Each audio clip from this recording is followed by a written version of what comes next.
Hi everybody, my name's Ann. I'm here with Kai Dragon Gardening and Cooking Channel, and today I'm going to give you a really short tip on amending the soil.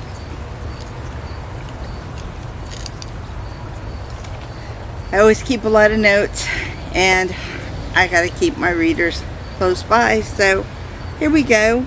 Just a little bit of information to help you guys with your garden. I know it's getting later in the season, but a lot of things that you still got to do when you get ready to go into the deep fall and winter. So, amending the soil. Make sure that you're testing the pH of your soil before you ever start to amend it. You don't really want to put a bunch of stuff on there if you really don't have to. And you want to remember compost is your number one friend. You can use the pH test strips from a pool or spa place to test the soil. All you have to do with that is get you like a small jar, put some dirt in it, and then fill it up with water. Shake it up real good, and then after it all settles back down, then you can test it with that pH strip, and you'll find out what your perfect pH level is, or what it is reading at. And then there are so many different types of fertilizers out on the market. You want to make sure that after you check to see what your soil needs, that you add the right fertilizer for the right plant needs. So especially when you're starting early in the spring, or you're trying to get the bed ready for fall, I encourage more amending the soil in the spring. And usually when I'm getting this stuff ready for fall, what I do is remove the plants that are dying off and not producing anymore, and getting ready to go to the compost pile, and I'll chop that stuff up to put in my compost for over the winter months, so that way it has the winter time to break down. But then what I'll do with the bed is I will take a trowel and I will go through that soil, and I will like rake it up like I'm using a fine rake or something, and I want to loosen all that dirt up. Then I'm going to add a bag or two of compost to that soil mixture, and I'm going to mix it back up again. Then you don't want to leave that bed set open. You want to cover it up with a tarp or something, whatever you normally cover things up with. Tarps, they're not real expensive. There's a lot of places you can get them pretty cheap. You can buy a bunch of them online, sometimes real cheap. They have sales going on, especially this time of year.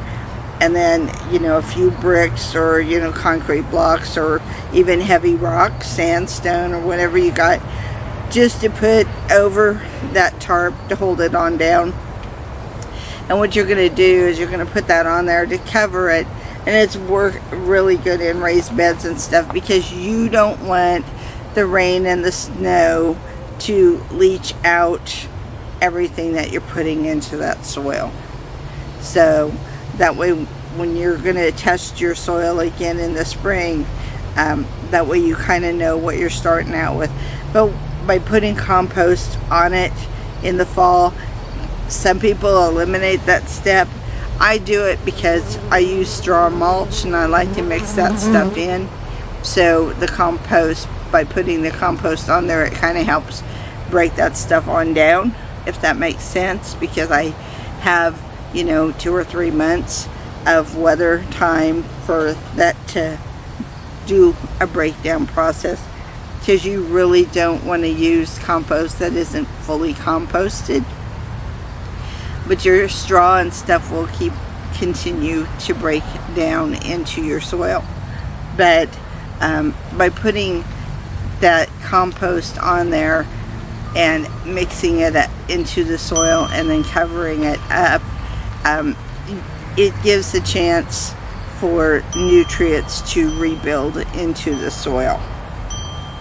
So make sure that if you do use compost that you're making yourself, that is completely broken down, because you don't want it robbing the soil of any nutrients that it might need.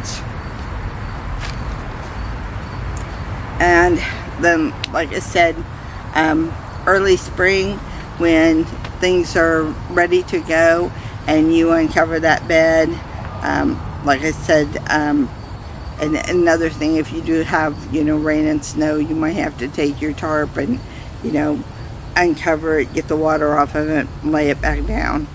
But you just want to keep the dirt from getting compacted and kind of, loosen it up. And of course, when the ground's freezing hard, you're not going to be able to do anything with it. So once spring hits and you're getting ready, after you've had that first frost and you're out of the warning zone to where you can start planting again, then once again, make sure to test the soil, find out where you're at, and go on from there.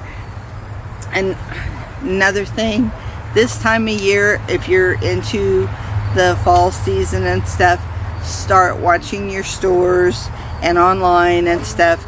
A lot of times they're getting ready for the holidays, like for Halloween and Thanksgiving and Christmas, so they need that extra shelf space.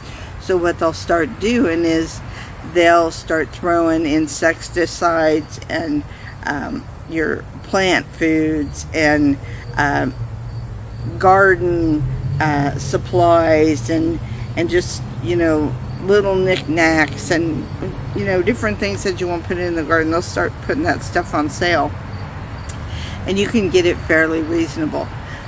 So you can kind of get a head start that way in the spring, if you get some of that stuff and make out a Christmas wish list and tell people that you kind of want to get that kind of stuff for Christmas, so that way when spring's here, you're ready to go. You've already got the stuff you need to get started.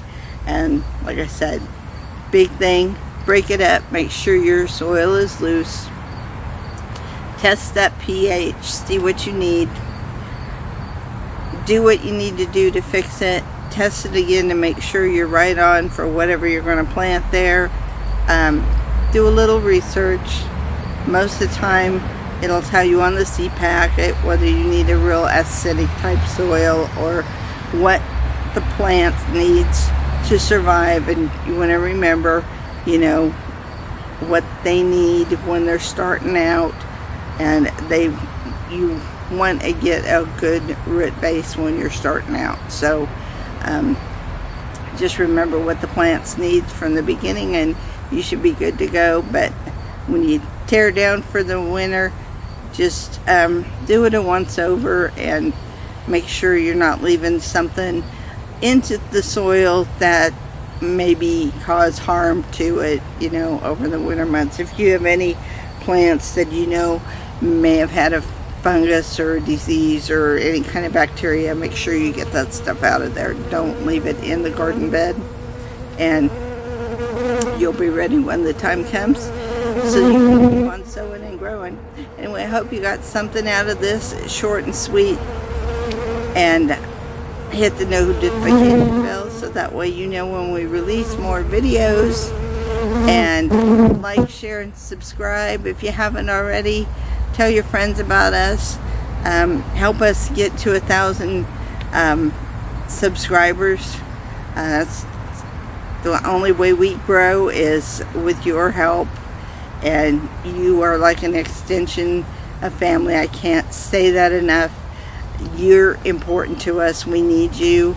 We need you to grow, and we hope that we give you good information that you're happy with, and that'll make you a better garden, and that you can even learn from some of our mistakes, because believe me, we make them too. I let a lot of stuff go to seed sometimes. If I know I don't have enough of that particular seed, I'll let it go to seed so I can get seeds for next spring. So I make some mistakes too, even with the years of experience I have with the background with my mom and my grandma and my great-grandma all doing a lot of gardening and being farmers and stuff.